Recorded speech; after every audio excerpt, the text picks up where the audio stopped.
تو سب سے پہلے ہمیں کبھی بھی کوئی مسئلہ زندگی میں پیش آئے تو کس کی طرف رجوع کرنا چاہیے؟ اللہ اور اس کے رسول کی طرف. اللہ تعالیٰ نے کیا فرمایا اور اس موقع پر نبی صلی اللہ علیہ وسلم نے کیا کیا. اگر یہاں اس موقع پہ وہ ہوتے تو کیا کرتے؟ تو آپ کو فوراً حل ملے گا. اگر نہیں معلوم تو جو جانتے ہیں ان سے معلوم کر لیں, اور اگر آپ ان چیزوں پر عمل کریں تو انشاءاللہ تعالیٰ وہ مسئلہ بھی حل ہوگا. اور اگر کسی وجہ سے وہ مسئلہ آپ کے لیے تکلیف دہ بھی ہو گیا تو بھی آپ کو ایسی رہنمائی مل جائے گی کہ آپ بالکل پرسکون ہو جائیں گے. زندگی تو ہے امتحانوں کا نام, ایک امتحان نہیں تو دوسرا, دوسرا نہیں تو تیسرا. تو اس لیے ایسے تمام مواقع پر صحیح معلومات کا خود ہونا, اپنے لیے ہونا اور پھر دوسروں تک پہنچانا نہایت ضروری ہے, کیونکہ لوگوں میں سب سے زیادہ اچھا انسان وہ ہے جو لوگوں کے لیے زیادہ فائدے کا ہو. ٹھیک ہے نا؟ تو ہمیں کیا بننا ہے؟ اللہ کی مخلوق کے لیے فائدے کا بننا ہے, نہ کہ جب وہ بیمار ہو, تکلیف میں ہو تو اس وقت ان کو ڈانٹ ڈپٹ اور اسکولڈنگ. کیونکہ بعض اوقات ایسا ہوتا ہے نا کہ کسی کو زکام ہو جائے, گلا خراب ہو جائے تو مائیں ڈانٹنا شروع کر دیتی ہیں, اور کھاؤ یہ چیز, میں نے منع کیا تھا نا, تو بھئی اب ہو چکا جو ہو چکا, آئندہ کے لیے تو ٹھیک ہے لیکن اب اس کا حل سوچو. کہتے ہیں اب کیا پچھتائے ہو جب چڑیا چگ گئی کھیت, اب جو ہونا تھا ہو گیا, اب اگلی چیز کو سوچیں. اپنے لیے کیا سوچنا ہے؟ احتیاطی تدابیر. دوسروں کے لیے جو بیمار ہو چکے ہیں ان کے لیے اچھے مشورے, اچھا علاج, اس کے طریقے خود بھی بتانا. خود ڈاکٹر نہیں بن جانا, ان کو ڈاکٹرز کی طرف رہنمائی کرنا. لیکن ہوتا یہ ہے کہ جب کوئی وبا پھیلتی ہے تو بعض اوقات ہاسپٹلز, ڈاکٹرز کیا ہوتے ہیں, بہت مصروف ہو جاتے ہیں. تو ہر شخص کو وہ ایک آئیڈیل طبی سہولت میسر نہیں ہوتی. ہمارے اس ملک میں کتنے فیصد عوام کو طبی سہولتیں میسر ہیں؟ نہ ہونے کے برابر. تو بہت سارے لوگ اگر کسی تکلیف میں مبتلا ہو جاتے ہیں تو آلٹرنیٹ میڈیسن کیا ہے اس کا خود بھی پتہ ہونا چاہیے اور دوسروں کی بھی رہنمائی کرنی چاہیے. آپ دیکھیے کہ آپ سب ماشاءاللہ پڑھتے ہیں طب نبوی. طب نبوی جو ہے, نبی صلی اللہ علیہ وسلم نے جو طب کی باتیں, صحت سے متعلق اصول ہمیں دیے ہیں, اگر ہم ان پر عمل کریں تو ہمیں تو بہت دفعہ ڈاکٹر کے پاس جانا بھی نہ پڑے. اور بہت ساری چیزوں کا علاج تو اس طرح بتا دیا چند مختصر چیزوں میں کہ موت کے سوا ہر چیز کا علاج ہے اس میں. بعض چیزوں کے بارے میں آپ نے فرمایا نا کہ موت کے علاوہ ہر چیز کے لیے شفا ہے اس میں, اور شفا ہوتی باذن اللہ ہی ہے. چلیے یہ تو ایک بات ہو گئی. اور کیا سیکھا آپ نے؟ جی ابھی ریسنٹلی تعلیم القرآن میں آپ نے ان اللہ لا یستحی ان یضرب مثلا ما بعوضۃ فما فوقها, قرآن مجید میں سب سے پہلی مثال جو کسی جانور کے بارے میں بیان ہوئی ہے وہ بعوضہ ہی کی ہے. تو اس سے یہ بات بھی سمجھ میں آتی ہے کہ اللہ سبحانہ وتعالی کی ہر مخلوق جو ہے وہ اس کی اپنی ایک حکمت ہے, اس کے اندر اللہ کی قدرت کی نشانی نظر آتی ہے ہمیں, اور کتنی پاورفل ہے. بظاہر دیکھنے میں ایک مکھی کو تو ہلکا کہتے ہیں, مچھر اس سے بھی ہلکا ہے, تو انسان بھاگ کے کہاں جا سکتا ہے؟ کیا ریزن ہے کہ مشکل ہم پر آئی ہے؟ دیکھیے دو چیزیں ہوتی ہیں. ایک تو بعض اوقات کوئی بھی مشکل صرف امتحان کے لیے آتی, کوئی ایز سچ پرٹیکولر ریزن نہیں ہوتی.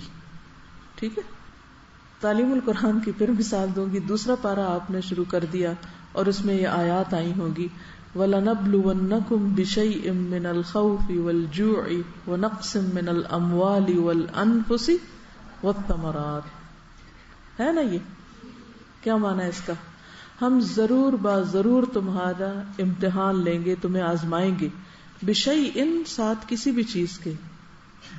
کون کون سی چیز؟ خوف, بھوک, مال, جان اور پھلوں کی کمی کے ساتھ. یہ سب چیزیں ہوتی رہیں گی. کبھی بھی کوئی علاقہ, کوئی ملک ان سب چیزوں سے پاک نہیں ہوا. ایک نہیں تو دوسری, دوسری تو تیسری, کوئی نہ کوئی چیز آتی رہے گی.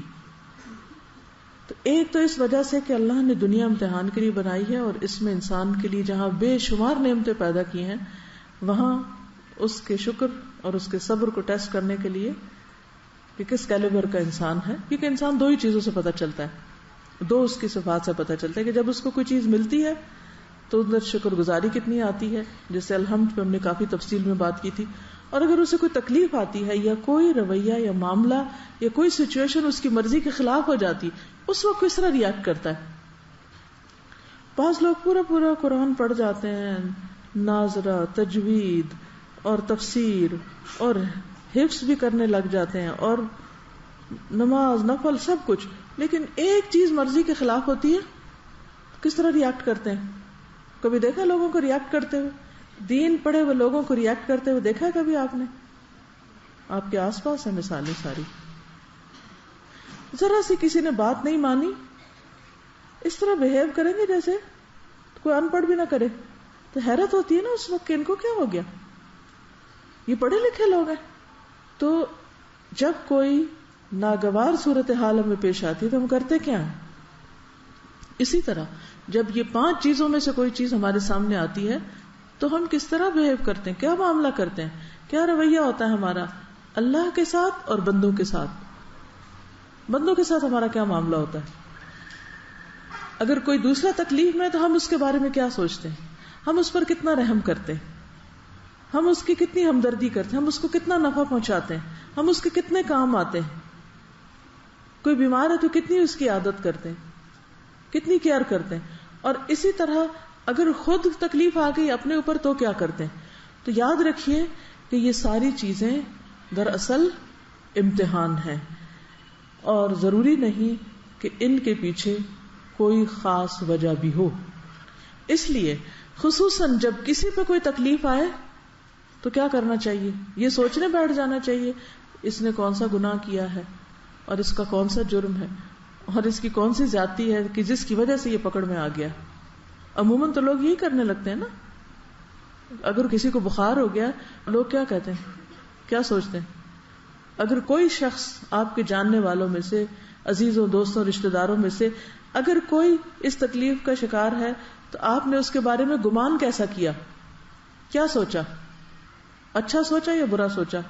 ہم سب کا بھی تو ٹیسٹ ہو جاتا ہے نا, ہم دوسرے کے بارے میں کیا سوچتے ہیں کہ نہیں, اس پہ تو امتحان آیا, ہم پہ بھی آ گیا. ہمیں اہل ایمان کے بارے میں کیا ظن رکھنا چاہیے, کیا گمان رکھنا چاہیے؟ اچھا گمان رکھنا چاہیے. ہر ایک کو بدگمانی کی نظر سے مت دیکھے کہ یہ ضرور گناہگار ہی ہے اور یہ چور ہے اور یہ بہت ہی خراب انسان ہے. اس ذہنیت کو بدلیں, پازیٹو تھنکنگ اپنائیں. اب مثال کے طور پر یہ جو چیزیں ہیں جس میں خوف, بھوک, جان, مال اور پھلوں کے نقصان, آپ کو پتہ ہے اس وقت سبزیاں اور پھل کتنے مہنگے ہو رہے ہیں, خصوصاً وہ جو سندھ میں پیدا ہوتے تھے. اب اللہ نے کہا ہے قرآن میں کہ ہم تمہیں پھلوں کی کمی سے آزمائیں گے. پھلوں میں سبزیاں بھی آ جاتی ہیں, ثمرات جو ہوتے ہیں نا وہ ہر چیز آتی ہے اس میں.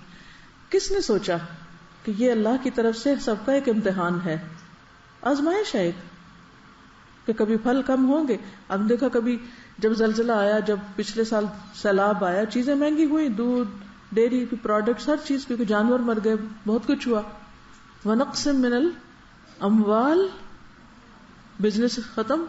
والانفس, جانیں, اور جان صرف انسان کی نہیں ہوتی, جانوروں کی بھی ہوتی ہیں. یہ جو گائے بھینسیں مر گئی تھی وہ بھی انفس میں ہی آ جاتی. والثمرات, کیا کرنا چاہیے ایسے موقع پر سب کو؟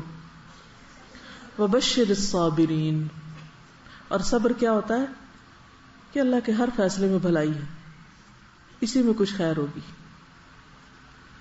الذین اذا اصابتهم مصیبۃ قالوا انا للہ وانا الیہ راجعون اولئک علیہم صلوات من ربہم ورحمہ واولئک هم المہتدون.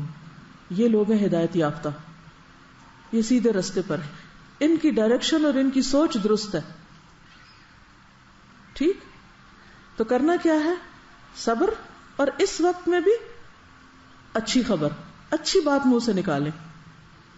لیکن عام طور پر ہم ہر آزمائش کو صرف عذاب بتاتے ہیں. یہ اللہ کا عذاب ہے جو تم پہ آ گیا, یہ اللہ کا عذاب ہے, اللہ کا عذاب ہے.